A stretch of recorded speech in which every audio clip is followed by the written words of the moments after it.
um, conference in Italy, not the Abano conference, another one. And it was about the body and nature. And just before that conference, we put online a short, just a very few words, just 3 or 4 minutes of Assagioli talking about going out in nature and experiencing the oneness with the all, and how connecting with nature is part of the way of beauty. It's very much part of psychosynthesis. Maybe we don't use it as much as we could, but it's right there in front of us. Thank you. I have a question for Molly. Yes. That may help. Molly, when you, quote, left the version of psychosynthesis that existed at the time, what did you take into your work with Joanna and with social justice and with racism? In other words, what did you bring with you? Great question, Tom. Thank you for that. And I'll have to see what comes out in response.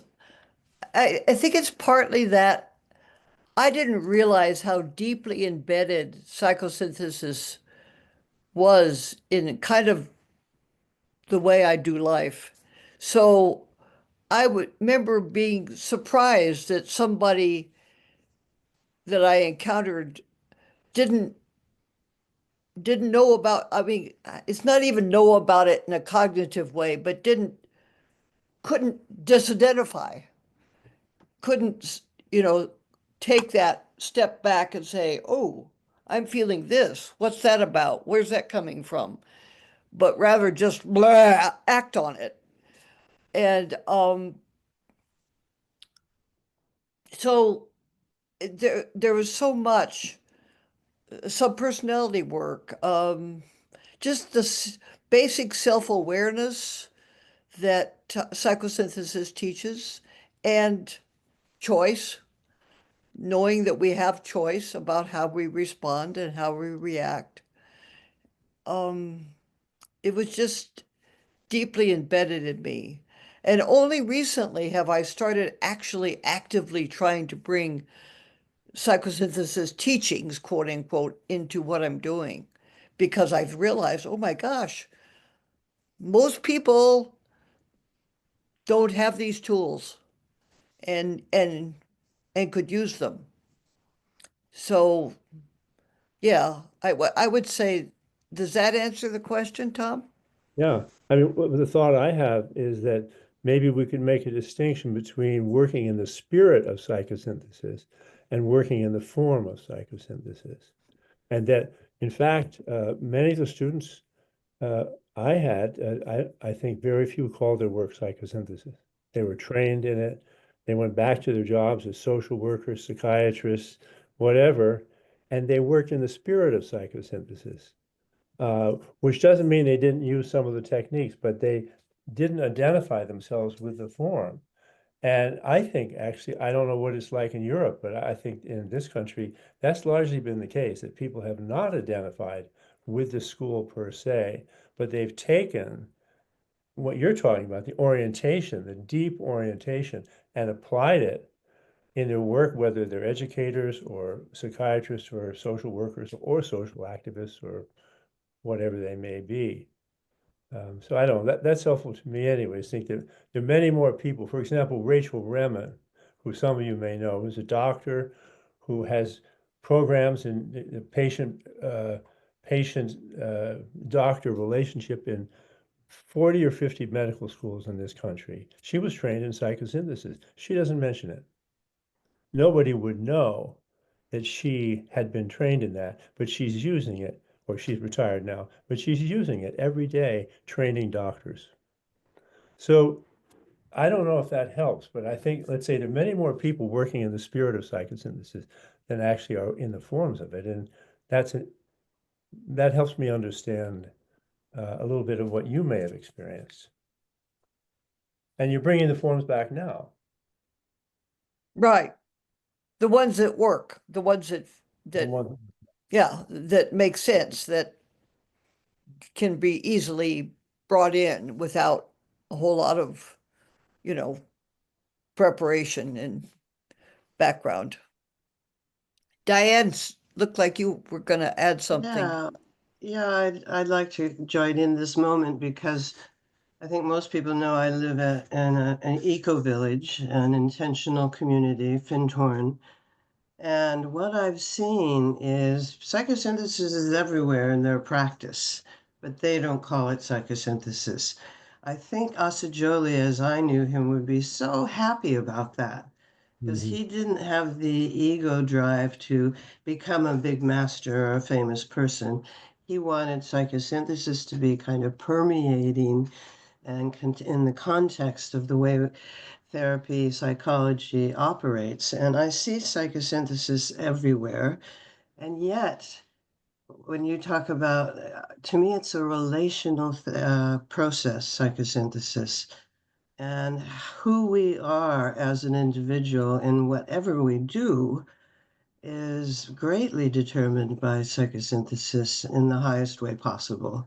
If we can embody the teachings rather than proselytize the teachings. And I've been amazed at how transformative it is, even without calling anything similar to the language that we all in this room would use.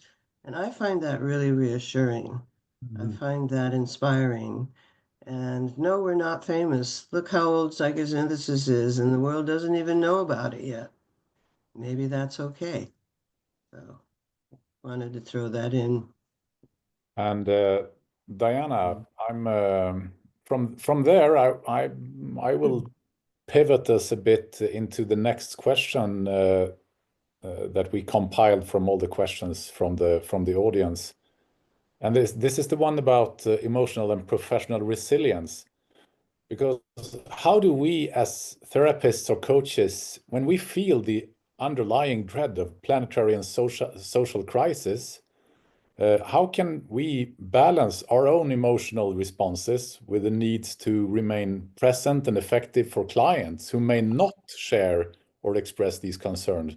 How do we work with people who are not awake to the situations as we might see it when the gap is big?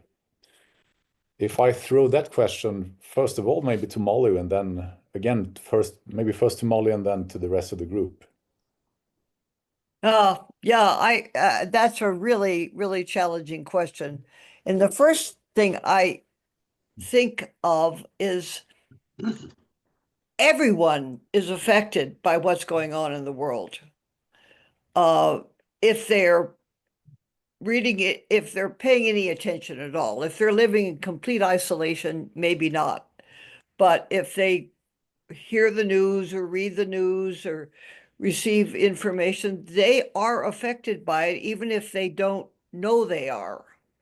So we obviously should need to hold that in our consciousness when we're working with people, even if they don't bring it up, if they don't say anything about it. And I'm not saying that you obviously impose that or, how do you feel about the war in Gaza? No, that would be inappropriate. However, I have often found that when somebody's talking about a personal problem, if I can show the larger context of where it isn't just their problem. We're all living in a world where all this stuff is impinging on us and affecting us. And when I can find ways to suggest that to a client, there's often a sense of, oh, it's not just me.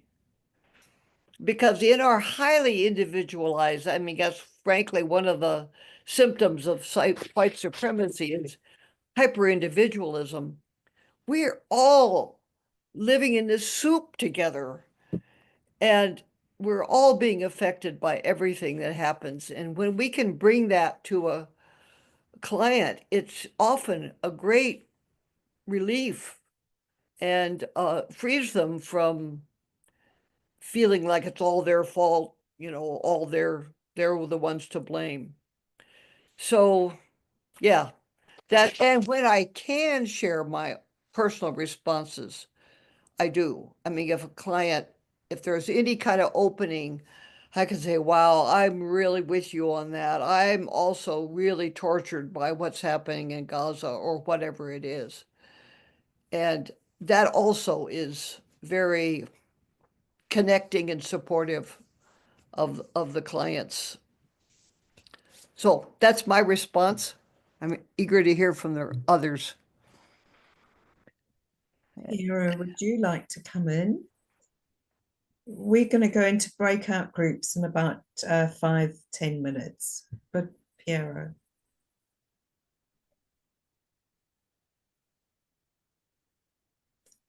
You're on mute, Piero. Muted, Piero.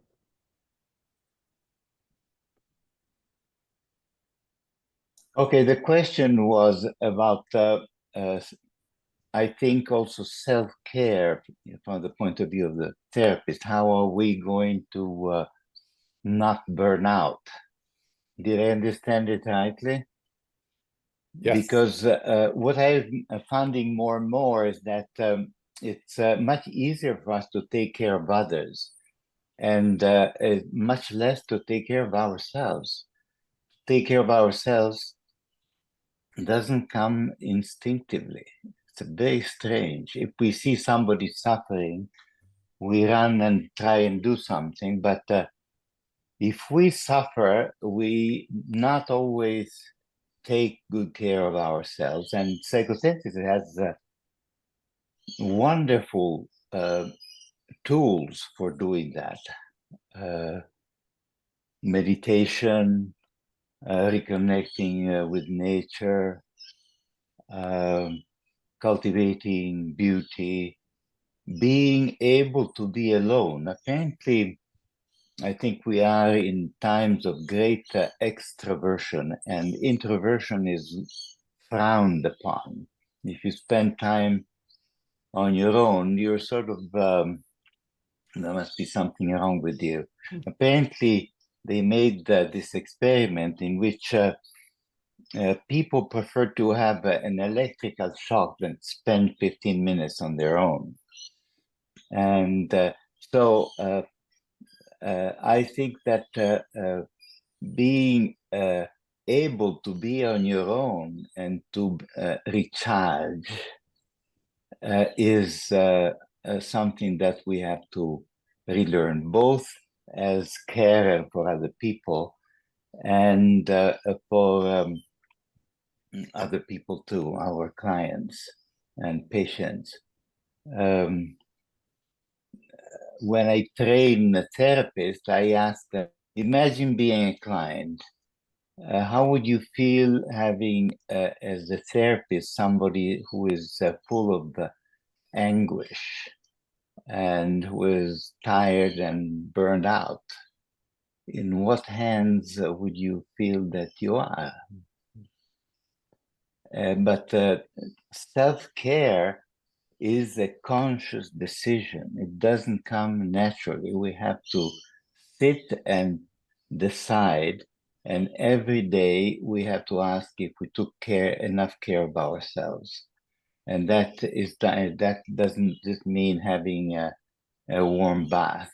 It means meditating. It means recharging intellectually and spiritually. It means reading books, which, people read the books less and less. It means doing less brain rot. You know that the word brain rot was considered by the Oxford Dictionary as the word of the year, because many people just spend time on the internet on banal and irrelevant topics. That's a part of our life. People things that are irrelevant. Why not go back to the essence? Thank you. That's it. That is really important. And the other part of the question, Piero, is what do you do when you're faced with a client that has a very different view to yourself? You know, when you're sitting with the horror or the dread of what's happening in the world, planetary, in nature, and the person that you're sitting with is ignorant to the real life issues that are pressing? That's my favorite question, because I will answer in this way. I will accept that person as they are. And it's not an easy task, but as therapists, as counselors, as coaches, as people that are in the helping professions, we are guests. We are guests in other people's universe. And we don't just go in there and say, oh, this is wrong, this is sick, and this, that. No, we just look around and we accept what is, because we don't want to reform it, we don't want to convert anybody. We want to, first of all, accept, and maybe that will be the first time in that person's life that he or she has been accepted. And then we work from there, because in this worldview that is contorted, that is fascist, that is chauvinist, that is prejudiced, at the core of it, there's probably trauma, there's probably a lot of suffering. And if the person is accepted, then that person will be able to look at that suffering.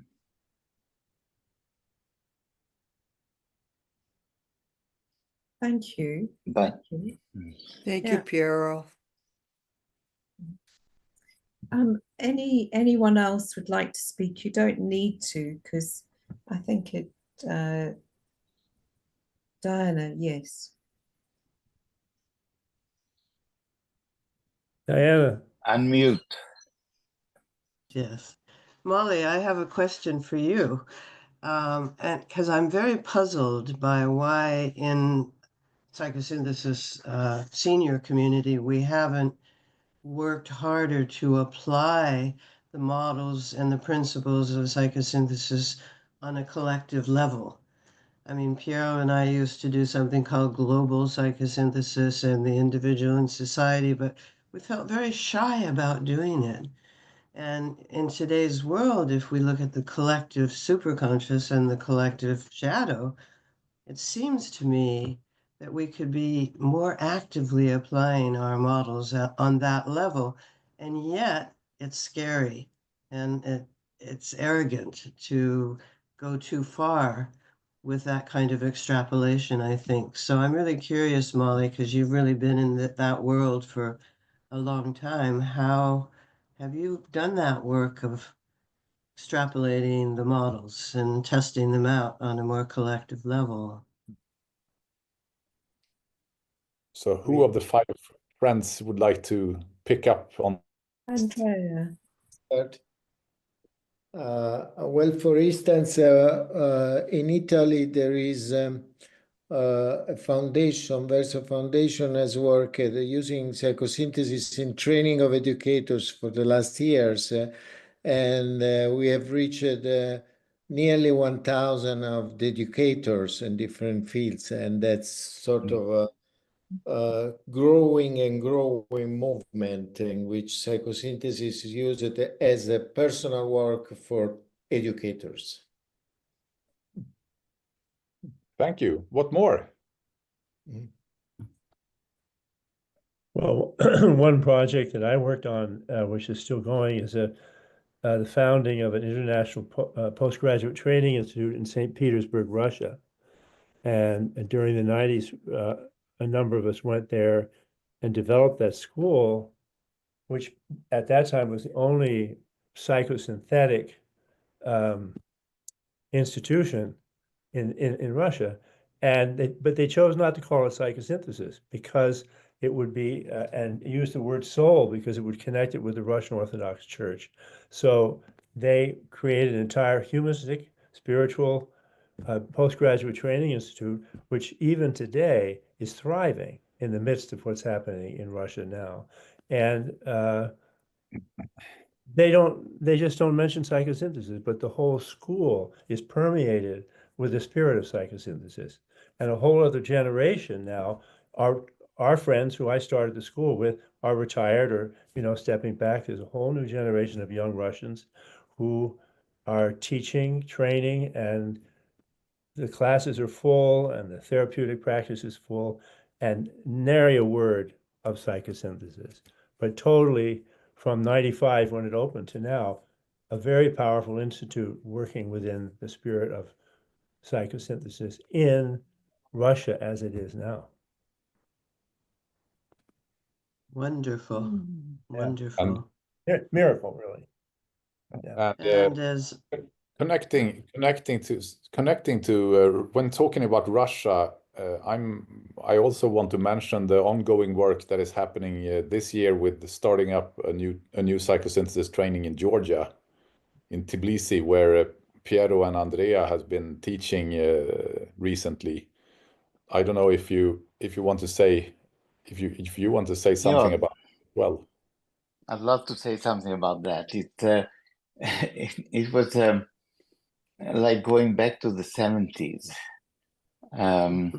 There was all this naive enthusiasm, and I was invited by the main university in Georgia, and the rector, the main person, the chairman of this university, came to me and welcomed me, and he told me, I'm doing the Temple of Silence exercise every morning. And that was really moving and surprising. And, so there is a lot of enthusiasm and interest there. They are new, they are naive, and they're led by a woman, Nino, that is highly capable and very dynamic. So we have good hopes. And coming back to the original question, I have worked in these past 50 years. I've worked in many countries. I think once I counted them, I think they were 22. And sometimes met also with the diversity of another culture, and most often not. But my main work I would regard as writing, and that is my way to reach people. And there is a book coming out now that I will tell you at another time, that I've been working for 10 years. And so that is my pastime and We look form forward, of service. Piero, we look forward to hearing more about your book and sharing. Well, it's coming. I'll tell you later, Kim, about it, because we can do something if you want. Great. Great, thank you. So continuing the theme, Tom, you shared a couple of times tonight about spreading psychosynthesis, maybe not using the name of psychosynthesis, but in modeling and action. And I know, Diana, that's something that you do a lot in the work that you do, is that it's not named as such. And I guess that this is all in response to what do we do as a call to action, as a conscious community, in the context of these crises. The world is well, in LA it's burning, in other places it's the world is in crisis. Andrea, do you want to bring your voice in? Molly, would you like to share more?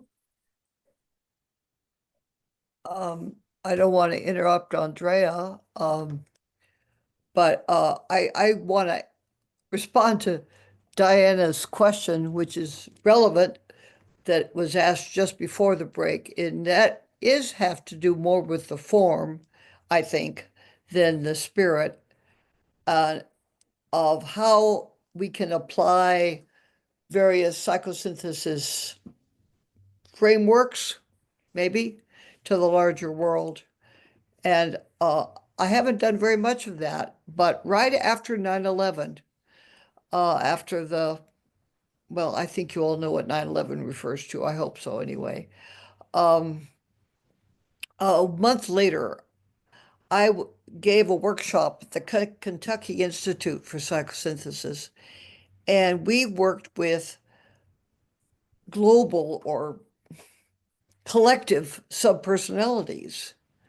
And we identified certain subpersonalities and did kind of role play kinds of things with them, and and using the basic processes we use, like what does that subpersonality want, what does it need, and what does it have to offer. And we had one was the terrorist subpersonality, and another was the CEO of a large greedy corporation subpersonality. And frankly, it was a long time ago, so I don't really remember the details, but I always wanted to do more of that and just haven't found the time, the opportunity to do so. And, but that's just, I really would love to do that. I would love to do more with collective subpersonalities. Yeah, that really triggers for me something I remember Assagioli saying, and I don't know, Piero, if you maybe told me this or I heard it, that in terms of group consciousness, humanity is at the caveman stage. And what I've noticed living in an intentional community is I've learned more about group psychosynthesis living at Findhorn than I learned when I was training in psychosynthesis. And yet, a lot of the Findhorn folks come to psychosynthesis for their psychospiritual development, because they don't get that at Findhorn. But what they do get is this collective consciousness of service to humanity and karma yoga, and work is love in action. And so I think if we worked more with the global application of our models, I'd love to do more of that. And Piero and I did a workshop recently where we wanted to bring it in, but we didn't, because we weren't quite certain about how it would land, and would it be too presumptuous to apply psychosynthesis to some of the horrendous things that are happening in the world. But I'd love to be a part of a working group that explores that together, of how we can do that. So Molly, maybe you and I need to hook up. I think we do. I think we do, Diana. Wonderful. I know I've Molly, it would be good to continue speaking about what happens next. I know that through Caroline Chalk, Caroline has been sharing a little bit about other opportunities and ways of working. Because the time suddenly is marching on really quite fast, I'm going to interrupt unless any one of you five have something you'd like to share. Just raise your hand. But I'm going to, in the absence of any hands, I'm going to ask the final question that we've got. We've got another question as a backup, but certainly not surprised that we're running through time. So we've got about 10 minutes for this question, and it falls under the theme of psychosynthesis and action. And I'll pop it into the chat so everyone can see. what we're interested in hearing is if you can share specific examples or breakthrough moments where psychosynthesis has influenced change makers on broader social movements. And how can others build upon these successes to really amplify the impact of psychosynthesis? And Kim, that was the question that I snatched. I moved it up in our list. So that's the one we already Oh, I'm working on an old agenda because I've put it okay.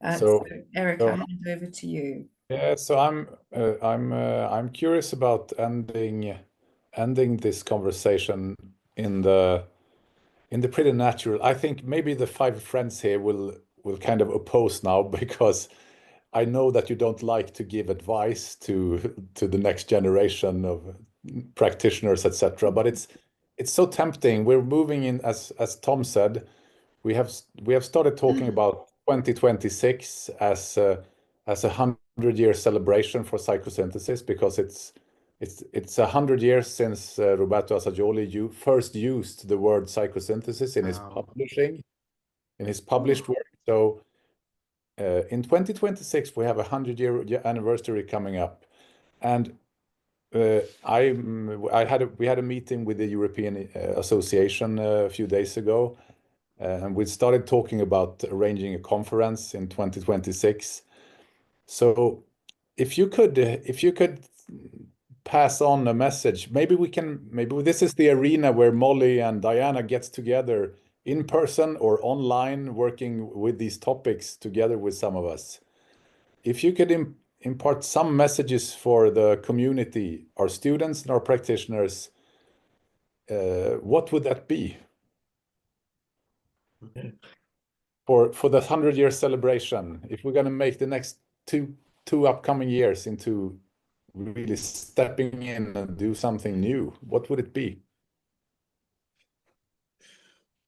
I could start, because what I've been wanting to say for a few minutes is that Assagioli saw psychosynthesis as not a school per se, but rather a description of a natural process that human beings have the potential, at least, to engage in. So I have always spelled it with a small p for that reason, because I didn't want to. I heard Assagioli say that he felt like he was just discovering something. He wasn't inventing something. And there's a real difference there. So I would encourage future psychosynthesis people to discover that within themselves using the tools that we've developed. But the egg diagram and the star diagram and all those wonderful models are just models. They're not, the given truth. And so working with the spirit of psychosynthesis, as Tom is saying, and yeah, using the tools, but making new discoveries. Maybe there's some new way that we need to do, quote, do psychosynthesis that we haven't yet discovered as we respond to all the huge challenges we're facing in the world. Wonderful, Molly. I'll just add to what you're saying. I remember in the introduction of the manual, the basic book, Roberto says, purpose of psychosynthesis is to release, or let us say, help to release the energies of the self. That's the primary purpose. That the soul gets liberated, its energies are liberated and fully expressed. He goes on and says, prior to that, you work with the personality, you do this and that, but the primary purpose is the soul. So speaking to Eric's question, I could see a gathering of people where that would be the focus, would be for there to be groups that came together to really support the deep connection to each person's soul and what they were called to do in the spirit of psychosynthesis. In other words, rather than reporting on the egg diagram or different changes in theory and so forth, you would run you would give a place for people to gather together and affirm each other as souls in terms of what their response to the world situation is. And there might be incredible things that no one had thought of because it's coming out of each individual's response at that deep level. And that's the primary purpose of psychosynthesis. All the other is secondary. No soul, no psychosynthesis. And along those lines, I know in the early years, we were very focused on self-expression, soul expression, bringing your soul into the world. And I'm curious, because I'm not in the therapeutic world anymore, if there's still that strong emphasis on not developing the perfect personality, but bringing who you are essentially into expression in your everyday life. And I'd love to talk to some current psychosynthesis therapists about whether that emphasis is still there. Piero, maybe you, because you're still doing a lot of therapy, aren't you? Can you respond Oh, to yes. that? Yes, that's one of my many activities. I suppose in people who work in psychosynthesis, there is that emphasis, although often the suffering and the pathology take over and they hold our attention captive. That is always the big risk. But I wanted also to respond to the original question, which is in which direction should we go? My suggestion is to go in the direction of studying prejudice and stereotyping, because that's where persecutions start from. Racial prejudice, national prejudice, ageism or aging prejudice, gender prejudice.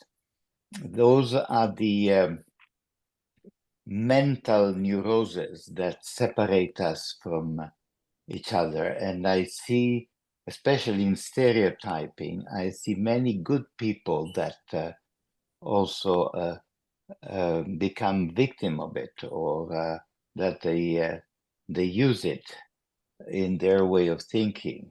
We are never completely free of prejudice and stereotype, and because psychosynthesis urges us also, among other things, to learn how to think, how to reflect, and how to observe how we operate and how what our way of thinking are. I think work on prejudice and stereotype is urgent and essential, not just among us, but in schools and everywhere else. Thank you, Piero. We've got 15 minutes left. So before you to, Andrea, you'd like to say something? Yes, I take the provocation of Eric giving advice for the future from this role of the old students who touched the real Assagioli. What I want to emphasize is that it's needed in this work of transformation of consciousness, whatever is the field in which it applies, we must very detached by immediate results. We need a lot of patience because we don't know when we work with teachers, maybe we'll influence some generation of students that they will receive something from our work in 50 years' time that will not see. So we plant some seed, but we shouldn't be too attached to see the results because we don't see the fruits very, very often. Even in therapies like that, sometimes things happen after the therapy. And in social psychosynthesis, more than that, working with prisoners, you see awful situations, and still you can sense that something is happening. But I we need a lot of patience and detachment from results. I wanted to add something to what Andrea just said, because I often say that I envy plumbers and anybody else that does some concrete work in the concrete world. So a plumber, for instance, goes back home and says, well, I fixed 3 faucets today. And can we say something like that? No, we can't, because our work is subjective. Sometimes the change is extraordinary, it is concrete, but many times it's subtle and it doesn't happen right away. And it keeps, we don't know about it. And that will be, I'm afraid, our permanent frustration, that we cannot fully see the result of what we're doing. As we're coming up to time, Piero, at the beginning of the evening, you asked if you could share something about the Ukraine and really a call to action. So if you'd like to speak now, just a couple of minutes, please, before we have a... Very good. And I can see that Jan Tal is also here, and he was the one who started this. But basically, also I'll take 1 minute and 1 minute for him. There is a colleague of ours, Yeo Kucherenko, who is in Ukraine, who has a school for psychosynthesis. And I can assure you he does some extraordinary work. Psychosynthesis in times of war, which anyways what happened historically to psychosynthesis. It was born in times of war. And he has asked for support in translating Assagioli's basic book into Ukrainian, but that costs money. And we've tried to raise some money. And Jan, would you like to say something about it? I've already given all the data to Kim. So what I'll do is I'll pop that into while you speak, if you could turn on the mic and join the conversation. Yes, my mic is on, and well, Piero said it all. Yehor Kucherenko, that's his name. He's the president of the Ukrainian Institute of Psychosynthesis. He really feels a great need to translate and publish the book of Assagioli. So he asked for support, and what is needed is 5,500 euros. And we have already done some work. In fact, I was not the initiator, but it came along. And the EPA, the European Psychosynthesis Association, awarded 3,000 already. There were donations at the recent Padua Abano conference, more than 1,000, but we still need 1,545 euros. And I will put in the chat where, if you want to donate some money, that will be the details where you can do it. Right. And I really hope we can do it. We cannot do much for the Ukrainian people, but we can do a little thing. I will put it in the chat. So please donate, and we will take care of getting it to Yehor in Kiev. Wonderful, thank you.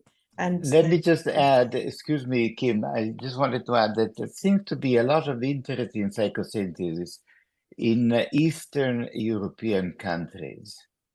Slovenia started already a few years ago. Hungary, in Hungary, there is a group. In Georgia, we started a training. And in Ukraine, there is this school of Jaeger.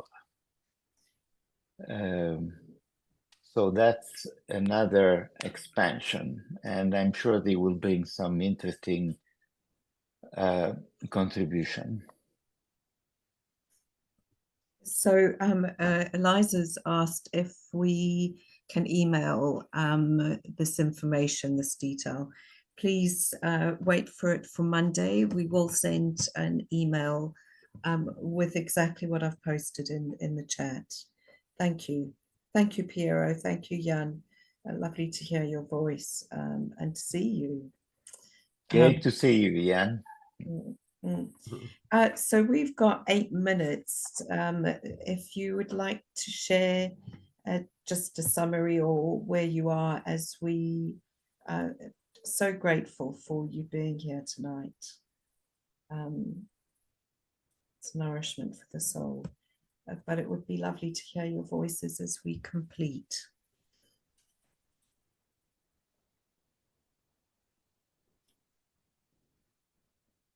Piero, if you can go first. No, I've spoken already too much. I was just thinking, oh, good. So, you know, let's hear what everybody Molly, thinks. I thought you were inviting the public. No. But if you like, I can say something. I feel in this kind of meeting, I feel my usual ambivalence with the digital world. I think it's incredibly useful, and I'm incredibly grateful to you, Kim, and to Eric, and to all the people that came. And I do feel part of an international community, and it's good to see all your faces, and I hope this will be repeated. And at the same time, I also feel the limitations of this medium, and I hope to meet you all in person, in reality, one time or another. I think, I don't know if I'll be there, but I know that there would be a conference in New York in July. So keep an eye open for it. And that will be mainly in person, I think.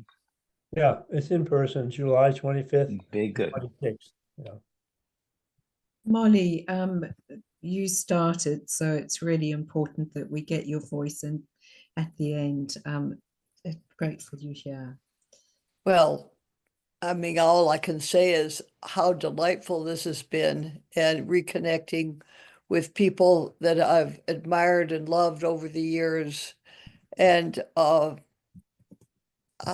feeling part of an international community. And maybe Diana and I are going to do something together after 40 years of separation. Not separation, but just, you know, living our own lives, doing our own things. I've gotten a lot from this. I really appreciate a lot of what especially Piero has said, or well, Tom too, in terms of, you know, I say one thing and then somebody else brings in another dimension and another dimension, so that it's just a very collaborative kind of experience, which I love collaboration. So yeah, thank you. Thank you all for inviting me and letting me join the conversation. Oh, so welcome. What I think is astonishing, and it still surprises me, is that, you know, in the 5 of you, let alone the rest of the community that's here, but we represent quite diverse parts of the world. So because we've got online capacity, Piero's in Australia. Diana, I'm grateful that you're not in LA at the moment with all that's going on there. Tom, you're in Massachusetts. Andrea's in Italy. And Molly, I'm not sure in the States where you are at the moment. What we call far northern California. I have to say that because I'm not in the Bay Area. I'm way north of that, in the mountains. Great, lovely. So, and then if you just think about where, I know that we've got people from Italy, from Holland. I know that because Jan's spoken with us. From Sweden, of course, and France. You know, we are quite a global community here tonight. Andrea, is there anything that you'd like to share as we come to completion? Well, sometimes in our work we feel a little lonely, and a situation like this give a wider perspective. And it's true what Diana was saying. Sometimes we really don't know what other people are doing, and so we get inspired by a lot of things that happens in the world and we don't know in our community. Mm-hmm. So I'm glad to be here and to be part of these meetings that we have done already a few times. Yeah, it's comforting to know that you're back here. Thank you. Tom, last words? Well, you know, I was just thinking, I'm the age that Roberto was when he died, which is not sobering, but it catches my eye. I'm definitely of the older generation, and I just want to say to all of you that are younger than me, and there's probably most of you, work in the spirit of psychosynthesis. Trust the spirit of psychosynthesis. Don't worry about the forms. Make up forms. Invent new forms. Because the spirit of psychosynthesis is formless. It's energetic. It's creative energy. It's spiritual energy. And it wants to be lived fully. And be bold. Change the egg diagram. Change the stargram. Never teach the star diagram. It doesn't make any difference. What's important, and Roberto would be the first to say this, the purpose of psychosynthesis is to release the energies of the self. So trust yourselves, and blessings to you, the next generation, and the generation after that. And I'm not going anywhere very far, even when I die, so I'll be around. But I'm at the end of my life, definitely. I'm looking back over 50, 60 years of work in this field, and it's a wonderful, wonderful field that has tremendous potential, but we need to live up to it. We need to be bold and brave. Thank you. Thank you very much. Diana, last words, and I guess that then Eric, if you would like to say something to close. Diana. Okay, I'll be quick because I know the time is. What I've been inspired by this evening is all your chats. And I feel that more is happening than is we're conscious of, basically from all of your chats. So I've learned a lot and gained a lot by being with all the participants tonight. And I feel reassured that actually we are all out there doing what Tom proposes, probably in the best way we can. But the older I get, the more bold I get. So, Tom, your message about be bold, make it earlier, be bold earlier, rather than waiting till you're old like we are. And each one of us can make such a ginormous difference in the world, especially if we are willing to take the risk to stand for who we are. So I like the be bold ending. So I'll stop there too. Lovely, lovely. So what we'll do is just so that everyone here knows, is we're going to be taking a copy of the chat. And I know Piero that in the past you've asked for a copy to be sent to you, so I'll be sending it to the 5 of you so that you're aware of what's in the chat. next week, we'll pass on the details from the Ukraine fund that Piero and Yantal were speaking to. My gratitude to each one of you, Molly, Andrea, Piero, Tom, and Diana, and also Eric for working alongside you.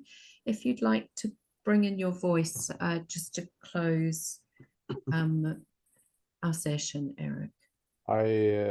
Yeah, thank you all, and I would like to just encourage people to get together in the communities we have across the world. The European Psychosynthesis Association is a great platform for getting in touch and getting the sense of what's happening out there and connecting to people who are doing different kinds of work. So we can do even more of that. So do join in. There are places to meet. What I think is also really noteworthy, Eric, is that we had. And then I also wanted. Yes, carry on, Eric. Eric. Your sound is breaking up, I think, Kim. I don't know. No, I've shut up. Okay.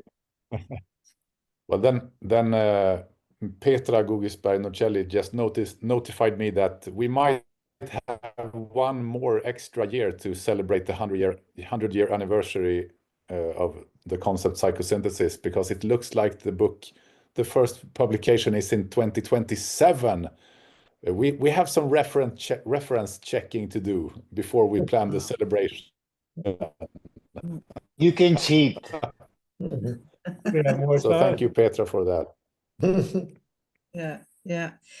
We've had some lovely people in the audience. So gratitude to all of you. And just in the spirit of understanding and I guess this is for the 5 of you, understanding how hungry people are. Over 400 people signed up for this event, and across this evening, we're down to 157 participants at the moment, but across the evening, we've had a majority of over 200 at each point. So thank you. And I think that says that we should keep continuing this conversation.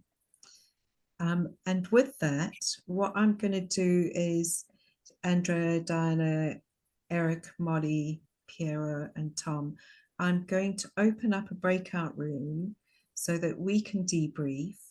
What that means is that you're welcome to stay, but nobody's hosting because I'll be joining the 5 friends. But thank you so much for being here tonight. Big appreciation. Have a really good weekend, however you're doing that. So Kim, are we leaving? So we're leaving the main room open for just anyone to stay on and have an open space, and we'll stop the recording, right? Yes, so I'm going to stop the recording right now. Great. Thank you, everyone.